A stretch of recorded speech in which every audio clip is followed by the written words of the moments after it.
বাংলাদেশে এনজিও চাকরি অনেকে এটাকে সহজ ভাবে, আবার কেউ মনে করে এটা খুবই কঠিন। আসলে সত্যিটা কি? আজকের ভিডিওতে আমরা জানব বাংলাদেশের 10টি জনপ্রিয় এনজিও সম্পর্কে এবং প্রতিটি প্রতিষ্ঠানে চাকরির বাস্তব সুবিধা ও চ্যালেঞ্জ। ভিডিওটি শেষ পর্যন্ত দেখুন, কারণ এখানে আপনি পাবেন বাস্তব অভিজ্ঞতার মতো তথ্য। 1. উদ্দীপন। দারিদ্র্য বিমোচন, মাইক্রোক্রেডিট ও শিক্ষা খাতে কাজ করে। সুবিধা: ফিল্ড লেভেলে দ্রুত প্রমোশনের সুযোগ, কাজ শেখার ভালো প্ল্যাটফর্ম। অসুবিধা: টার্গেটের চাপ বেশি, গ্রামে কাজ করতে হতে পারে দীর্ঘ সময়। 2. পদক্ষেপ: মানবিক উন্নয়ন কেন্দ্র। ক্ষুদ্র ঋণ ও নারী উন্নয়নে সক্রিয়। সুবিধা: এন্ট্রি লেভেলে চাকরি পাওয়া তুলনামূলক সহজ, অভিজ্ঞতা দ্রুত বাড়ে।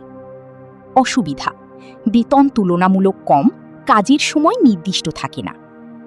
3. সাজেদা ফাউন্ডেশন। স্বাস্থ্য, শিক্ষা ও সামাজিক উন্নয়নে শক্তিশালী প্রতিষ্ঠান। সুবিধা: কর্পোরেট ধাঁচের পরিবেশ, ভালো বেতন ও ক্যারিয়ার গ্রোথ। অসুবিধা: প্রতিযোগিতা বেশি, কাজের চাপও তুলনামূলক বেশি। 4. আরডিআরএস বাংলাদেশ। গ্রামীণ উন্নয়ন ও কৃষিতে বড় ভূমিকা। সুবিধা: আন্তর্জাতিক প্রজেক্টে কাজের সুযোগ, প্রশিক্ষণের সুযোগ বেশি। অসুবিধা: দূরবর্তী এলাকায় পোস্টিং হতে পারে, পরিবার থেকে দূরে থাকতে হয়। 5. শক্তি ফাউন্ডেশন। নারী উদ্যোক্তা তৈরিতে কাজ করে। সুবিধা: নারীদের জন্য ভালো ক্যারিয়ার সুযোগ, স্থিতিশীলতা তুলনামূলক ভালো। অসুবিধা: ফিল্ড টার্গেট পূরণের চাপ থাকে। 6. জাগরণী চক্র ফাউন্ডেশন, জিসিএফ। দারিদ্র্য বিমোচন ও শিক্ষা কার্যক্রমে সক্রিয়। সুবিধা: দীর্ঘমেয়াদী কাজের সুযোগ, বিভিন্ন প্রজেক্টে যুক্ত হওয়ার সুযোগ। অসুবিধা: কাজের চাপ বেশি এবং রিপোর্টিং জটিল হতে পারে।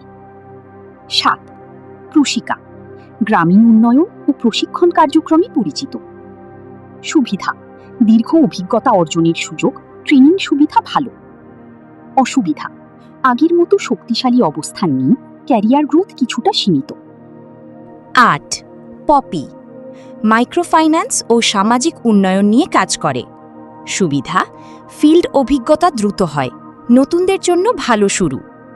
অসুবিধা: চাপযুক্ত টার্গেট, কাজের সময় অনেক ক্ষেত্রে বেশি। 9.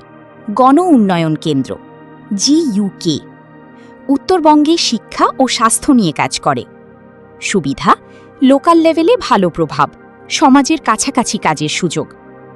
অসুবিধা: সুবিধা ভাতা সীমিত, পদোন্নতি ধীর গতির। 10. পিকেএসএফ। এনজিওগুলোর অর্থায়নকারী প্রধান সংস্থা। সুবিধা: উচ্চমানের কাজের পরিবেশ, ভালো বেতন ও সুযোগ সুবিধা।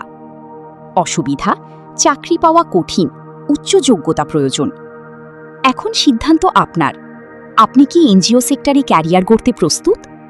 কমেন্টে জানান আপনি কোন এনজিওতে কাজ করতে চান। ভিডিওটি ভালো লাগলে লাইক, শেয়ার এবং সাবস্ক্রাইব করতে ভুলবেন না।